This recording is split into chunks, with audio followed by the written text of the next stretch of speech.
પૂર્વ આરોગ્ય મંત્રી હેમાબેન આચાર્યનો પાર્થિવ દેહ પંચમહાભૂતમાં વિલીન થયો છે। જનસંઘના પાયાના પથ્થર એવા પ્રખર જનસંઘને આજીવન ખાલીધારી અને ભાજપના વરિષ્ઠ આગેવાન પૂર્વ આરોગ્ય મંત્રી હેમાબેન આચાર્યનું ટૂંકી બીમારી બાદ રવિવારે માતૃદિને 92 વર્ષની જેઠ વર્ષ જૂનાગઢમાં નિધન થયું હતું।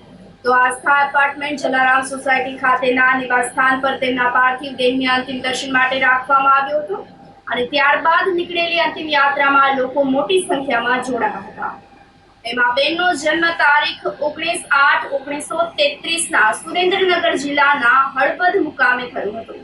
તેમના પિતા જયદેવભાઈ દવે શાળા અધિકારી હોવાથી 1951-52માં વિરમગામ ખાતે જૂનાગઢ ખાતે બદલી થઈ હતી।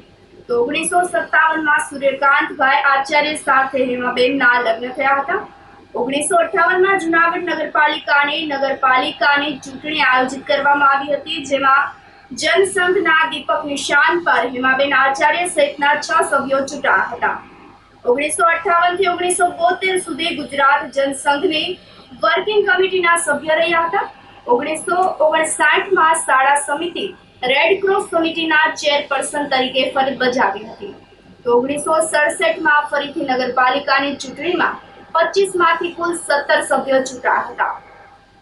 ત્યારબાદ 1969 સુધી પ્રમુખ પદે રહ્યા હતા। આ સમયગાળામાં સૌરાષ્ટ્રમાં જૂનાગઢ સહિત માણાવદર અને બોટાદમાં પણ જનસંઘની સ્વતંત્ર નગરપાલિકા બની હતી। 1975માં તેઓ જૂનાગઢ વિધાનસભામાં ભારતીય જનસંઘના નિશાન પર કોંગી ઉમેદવારને હરાવીને જીત્યા હતા।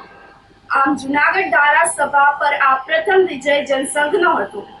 હેમાબેન આચાર્યને આરોગ્ય વિભાગ, બાળ કલ્યાણ વિભાગના મંત્રી તરીકેની જવાબદારી સોંપવામાં આવી હતી, જે તેઓએ બખૂબી નિભાવી હતી। તત્કાલીન સમયે સૌરાષ્ટ્રના દરેક જિલ્લા મથકો પર માત્ર એક જ સરકારી હોસ્પિટલ હોય તેમાં વધુને વધુ સુવિધાઓ ઊભી કરાવી હતી। તો કટોકટીના સમયે મિસામાં તેમને નજરકેદ કરવામાં આવ્યા હતા। વડાપ્રધાન નરેન્દ્ર મોદીએ હેમાબેન આચાર્યને શ્રદ્ધાસુમન અર્પણ કર્યા હતા। સદગતના પુત્ર ધ્રુવભાઈ સાથે ટેલિફોનિક વાતચીત કરી અને ઊંડા દુઃખની લાગણી વ્યક્ત કરી સાંત્વના પાઠવી હતી। સોમવારે ભૂતનાથ સત્સંગ હોલ ખાતે પ્રાર્થના સભા આયોજિત કરવામાં આવશે, જેમાં આગેવાનો, મહાનુભાવો વગેરે હેમાબેનને શ્રદ્ધાસુમન અર્પણ કર્યા હતા। આજે માતૃત્વ દિવસ છે, એટલે માં અમારા બધા વચ્ચેથી વિદાય લીધી છે। હેમાબેન વિશે વાત કરવી એ બહુ અઘરો વિષય છે, કારણ કે એવું વ્યક્તિત્વ હતું, આજીવન ખાદીધારી, પ્રમાણિકતાની મૂર્તિ। અમારા જેવા લાખો કાર્યકરનું સૂર્યકાંતભાઈ હેમાબેને ઘડતર કર્યું છે અને આ પ્રદેશના ને રાષ્ટ્રીય એવા નેતાઓ, ઘણા નેતાઓ છે કે એમને પોતાની હાથે રોટલા ઘડીને ખવડાવ્યા છે। આ એક પાર્ટીની પરિવાર ભાવનાનું વ્યક્તિત્વ હતું। આજે જૂનાગઢ ભારતીય જનતા પાર્ટીને જનસંઘે એક વડલો ગુમાવ્યો છે એવું નહીં, સમગ્ર ગુજરાતે એક સાદાઈનું, એક પ્રમાણિકતાનું વ્યક્તિત્વ ગુમાવ્યું છે, એનું ખૂબ દુઃખ છે। આજે આદરણીય પ્રધાનમંત્રી નરેન્દ્રભાઈ મોદી સાહેબે પણ ફોન કરી અને ધ્રુવભાઈને એમને સાંત્વના આપી છે। આપણે પણ ભગવાન શિવને પ્રાર્થના કરી કે આ દિવ્ય આત્માને એમના ચરણોમાં સ્વીકારે અને એમના પરિવારને આ દુઃખ સહન કરવાની શક્તિ આપે।